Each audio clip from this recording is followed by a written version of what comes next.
Dhamangaon railway तालुक्यातील विटाळा गावासह परिसरातील हजारो नागरिकांचा जीव धोक्यात घालणारा एक मोठा प्रश्न आज पुन्हा ऐरणीवर आला आहे। वर्धा नदीवरील जीर्ण पूल हा कधी चालू तर कधी बंद असा खेळ सुरू असल्याने नागरिकांमध्ये तीव्र नाराजी उसळली आहे। हा पूलच नागरिकांकरिता पुलगाव या महत्त्वाच्या शहराला जाणारा एकमेव मार्ग आहे। मात्र अनेक दिवसांपासून या पुलाचा प्रश्न शासन, आमदार, खासदार, प्रशासन सर्वांनीच दुर्लक्षित केल्याने नागरिक आता मोठ्या आंदोलनाच्या तयारीत आहेत। धामणगाव रेल्वे तालुक्याच्या शेवटच्या टोकाला असलेला विटाळा गाव येथून वाहणाऱ्या वर्धा नदीवर एक लहानसा पूल आहे। हा पूल विटाळा, गिरोली, चिंचोली, आष्टा, एकनाथ, झाडगाव, झाडा, सोनेगाव आणि आजूबाजूच्या गावांकरिता जीवावर बेतणारा दुवा आहे। कारण पुलगाव हीच बाजारपेठ, शिक्षण, वैद्यकीय उपचार आणि बँकिंगसाठीचा आधार ठरतो। परंतु गेल्या अनेक वर्षांपासून हा पूल जीर्ण अवस्थेत असून कधीही दुर्घटना घडू शकते अशी परिस्थिती आहे।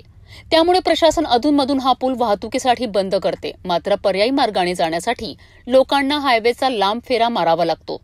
यासाठी शेतकरी, प्रवासी, विद्यार्थी यांचा मौल्यवान वेळ, पैसा आणि सर्वात महत्त्वाचं म्हणजे जीव धोक्यात येत आहे। या प्रश्नाकडे कोणत्याही लोकप्रतिनिधीने गांभीर्याने लक्ष दिलं नाही। त्यामुळे नागरिकांमध्ये संताप वाढला असून शासनाने तातडीने पूल दुरुस्त करून सुरू केला नाही तर मोठं आंदोलन छेडण्याचा इशारा स्थानिक ग्रामस्थांनी दिला आहे। वर्धा नदीवरील विटाळा पुलाचा प्रश्न हा फक्त प्रवासाचा प्रश्न नाही तर हजारो नागरिकांच्या सुरक्षिततेचा प्रश्न आहे।